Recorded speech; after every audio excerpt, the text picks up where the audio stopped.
Olá pessoal, então vamos à nossa terceira parte, né, sobre o assunto semântica. Falaremos aqui então, né, vamos retomar o conceito de semântica e falaremos da sinonímia e da antonímia, fenômenos, relações semânticas importantes e que você deve conhecer, tudo bem?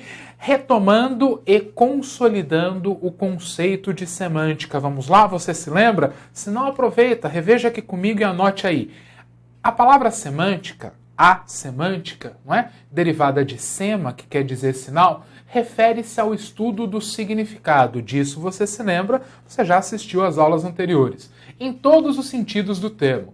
Quando pensamos em analisar um texto semanticamente, estamos pretendendo proceder ao exame do sentido ali gerado pelas palavras ou pelos elementos significativos postos em contato na composição daquele ato comunicativo. Por que eu coloco e convido você a pensar de novo sobre o conceito de semântica aqui na introdução dessa terceira parte? Porque isso te mostra de maneira muito clara qual é a associação existente entre a semântica e a interpretação de texto. Então veja isso aqui, ó.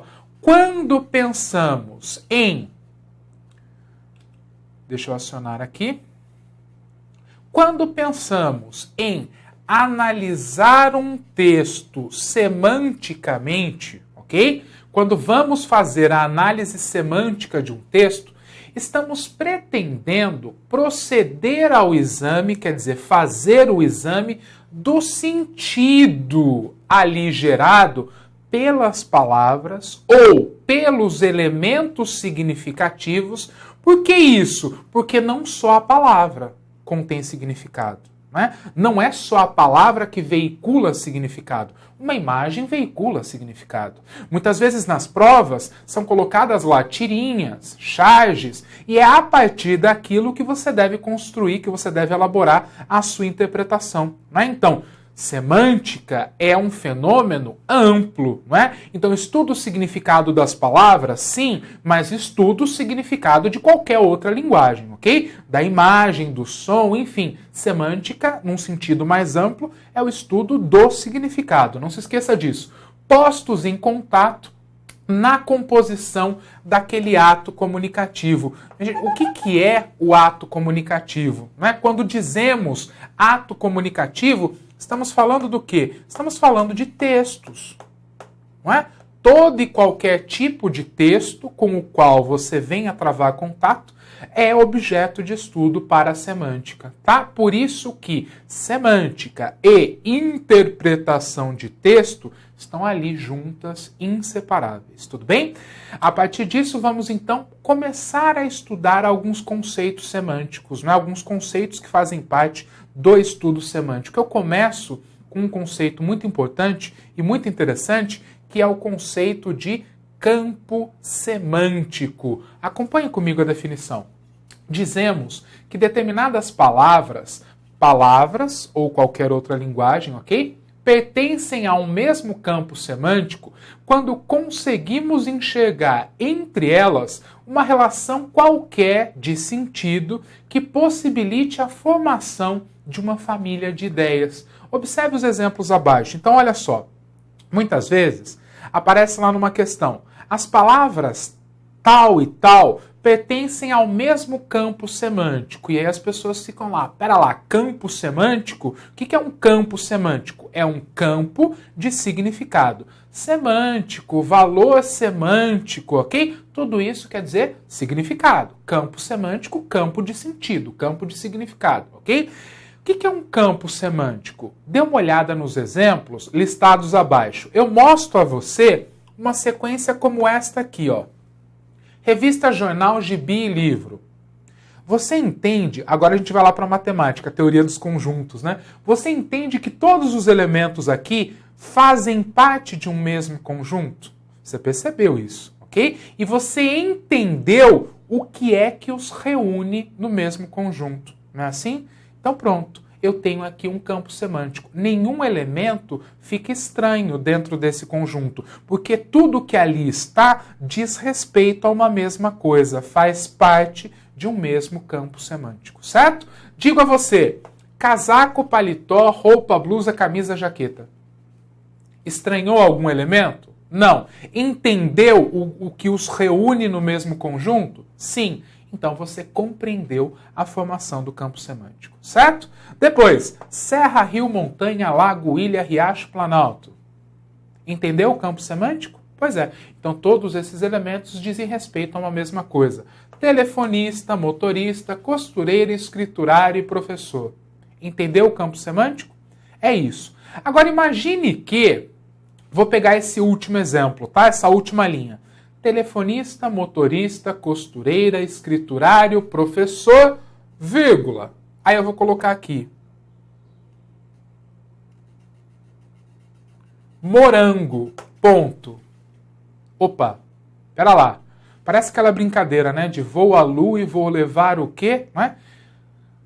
Professor, telefonista, motorista, costureiro, escriturário, morango. Opa, existe um elemento aí que está estranho, que é justamente o elemento que eu acabei de inserir. Por quê? Porque ele quebra o campo semântico. Ele não pertence àquele conjunto. Ele não pertence àquele universo. Então, se uma questão pergunta a você, selecione as ideias que compõem o campo semântico, eu quero saber o quê? Eu quero saber ideias relacionadas. Aquilo que, de uma maneira muito gritante, destoa do conjunto, não vai fazer parte do mesmo campo semântico. Tudo bem? Conceito consolidado? Vamos adiante. Vejam aqui um exemplo. Olha só. Pela tirinha você vai entender direitinho a ideia do campo semântico.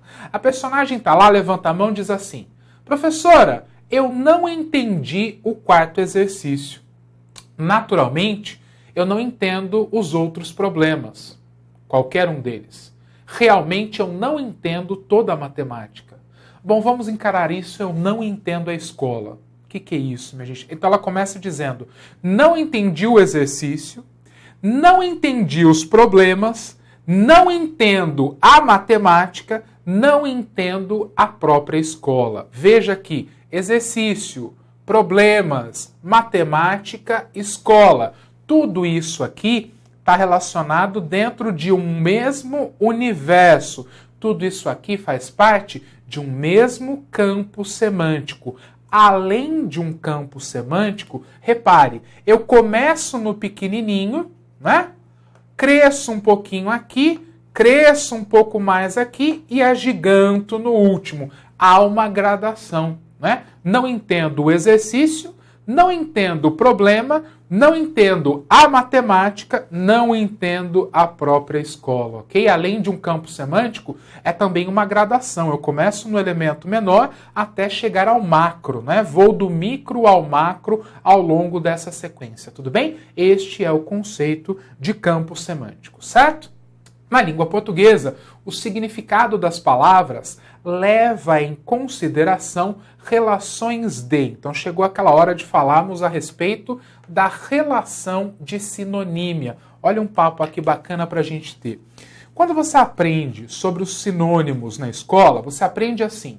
Sinônimos são palavras que têm o mesmo significado. As pessoas normalmente conceituam dessa forma, né? O sinônimo tem o mesmo significado da outra palavra. E, na verdade, não. A relação de sinonímia não é uma relação 100%. Uma palavra não é 100% igual a outra quanto ao significado, por uma razão muito simples. Se a palavra A é absolutamente igual quanto ao sentido à palavra B, para que duas? A língua não fica perdendo tempo com esse tipo de coisa. Se existe uma palavra e existe outra palavra que você enxerga ali, é praticamente a mesma coisa, pode acreditar no que eu te digo. Em algum momento, aquelas palavras se diferenciam. Vou te dar um exemplo classicão para você entender. Mãe e mamãe, ok? Duas palavras da língua portuguesa. Duas palavras que apontam, inclusive, para a mesma pessoa, não é isso? Agora, você pergunta assim, como está a sua mãe? Tranquilo. Agora, como está a sua mamãe? Se for para uma criança de 2 anos, tudo bem. Agora, para um cara de 40, fica estranho, né? Como é que está a sua mamãe? Então, quer dizer, as duas palavras apontam para a mesma pessoa. Mas a palavra mamãe, por exemplo, é mais afetiva. em alguns casos é mais afetada, em outros casos é até mais infantil, não é isso? Enquanto que mãe é um termo mais técnico. Você vai preencher uma ficha de cadastro, tá lá, filiação, pai e mãe, não papai e mamãe, entende? Então há diferenças entre essas palavras, sim. São sinônimas? Sem dúvida que são. Ok? Mas há diferença no uso. Então grave isso. Sinônimos não são palavras de sentido igual. São palavras que se aproximam quanto ao significado, ok? Pode aproximar até 99%. Mas vai ter 1%, sempre vai ter pelo menos aquele 1% que diferencia uma e outra, que justifica no universo da língua a existência de uma e a existência de outra. Tudo bem? Vamos ao conceito? Vem comigo. Sinonímia é a relação que se estabelece entre duas palavras ou mais que apresentam significados semelhantes, não iguais, ok? Que são os sinônimos, o que é o caso de cômico e engraçado, débil, fraco e frágil, distante, afastado e remoto. Em débil, fraco e frágil, distante, afastado e remoto, a gente tem gradação também, né? Parece que a cada um a gente intensifica um pouquinho mais aquela ideia contida naquele campo semântico, não é assim? Então, palavras sinônimas são palavras cujo significado se aproxima muito, não é? Menos, mas enfim, se aproximam quanto ao significado, porém não são palavras de mesmo significado. Não existe sinonímia perfeita, ok? Vejam aqui um exemplo curioso. Olha só. Nós, aqui no Brasil, chamamos o cemitério exatamente de cemitério. Lá em Portugal, eles chamam de casas de além, né? Como eles dizem. Então, casas de além. Aí você pensa, pra gente cemitério, pra eles casas de além, né? Existem vários outros exemplos que a gente poderia citar aqui. Aí você pensa, poxa, cemitério ou casa de além? Tanto faz, eles me apontam para o mesmo lugar, inclusive. Então, são sinônimos perfeitos? Não, não são. Por que não são? Porque um é brasileiro e outro é português. Há uma diferença geográfica aí, né? Macaxeira ou mandioca? Ah, é a mesma coisa. Aí, ó, é sinônimo perfeito. Não, não é. Ó a diferença regional de vocabulário. Tá vendo por que não existe sinônimo perfeito? Então, cuidado. Sinônimos, palavras parecidas, nunca iguais, ok? E aí nós chegamos a uma outra relação, na verdade, a relação oposta de significado, que é a antonímia, não é? E aí eu sempre brinco e digo assim, ó, para os meus alunos. Então não existem sinônimos perfeitos. Anotaram aí? Já sabem isso? Ok. Pergunto eu, respondem vocês. E antonímia perfeita existe? Aí as pessoas pedem a fé na língua, né? Bom, professor, se não existe o sinônimo perfeito, vai existir o antônimo perfeito? Pois é, e existe. Existe o antônimo perfeito. Existe aquelas palavras, aquelas duplinhas de palavras, em que uma é exatamente o oposto da outra. Então eu coloco lá para você, ó, caro versus barato. Não são coisas exatamente opostas? Caro versus barato? Gordo, magro. Alto, baixo. Grande, pequeno. Velho, novo. Não são coisas opostas? Não é um exatamente o oposto do outro? Então existem os antônimos perfeitos. Veja a definição. Antonímia é a relação que se estabelece entre duas palavras ou mais que apresentam significados diferentes, contrários, isto é, os famosos antônimos. Temos alguns exemplos aqui. Economizar versus gastar, bem versus mal, bom versus ruim, claro versus escuro e tudo bem. O problema com os antônimos é que estamos tão acostumados a isso que a gente acha que, então, antônimo é a palavra que é exatamente o contrário da outra. E nem sempre o antônimo é exatamente o contrário da outra. O que eu estou te falando? Eu estou te falando que, em determinados contextos, nós colocamos palavras ou expressões em oposição e elas não são naturalmente coisas opostas. Elas não são naturalmente uma ao contrário da outra. Mas ali, dentro do contexto, elas acabam se tornando. Por exemplo, ó, imagina que aqui a gente está conversando, né? Eu vejo que você está muito nervoso e fala assim, olha, calma, não fala nada, né? Pode respirar. Então, ó, não diga nada, respire. O que é isso? Dentro da minha frase, eu coloco essas duas coisas em oposição. Eu digo a você, não fale, vírgula, respire. Agora, falar e respirar não são coisas contrárias. Aliás, uma coisa não tem nada a ver com a outra. Mas neste contexto, o que eu estou fazendo? Eu estou colocando o fato de não falar e o fato de respirar numa relação de oposição. É um versus o outro. E eles não são antônimos naturais. Eles são antônimos circunstanciais. Por conta daquele contexto, é que eu tenho ideias opostas. Fora do contexto, um não tem nada a ver com o outro. Então, uma questão de interpretação de texto pode dizer para você, as seguintes expressões retiradas do texto estabelecem entre si uma relação antonímica, né? Quer dizer, de antonímia. E você lê aquele trecho e fala, mas peraí, cadê o antônimo? Eu não estou enxergando antônimos nisso aqui que ele está me mostrando. Por quê? Porque você vai para o texto procurando claro, escuro, alto, baixo, gordo, magro, procurando antônimo perfeito. E nem sempre a antonímia é perfeita. Há antonímia quando há oposição, quando há diferença no significado. Não necessariamente uma coisa em oposição à outra. Então, cuidado. Não há sinônimos perfeitos, mas há antônimos perfeitos e em relação aos antônimos acrescentamos essa observação. Nem toda antonímia é perfeita. Cuidado, ok? E aí eu trouxe um exemplo para ilustrar o que eu estou dizendo. Vejam lá, tenho aqui uma sequência, né, uma piadinha dessas que circulam na internet, que diz o seguinte, ó, moramos num país onde, primeiro quadro, o milho verde é amarelo.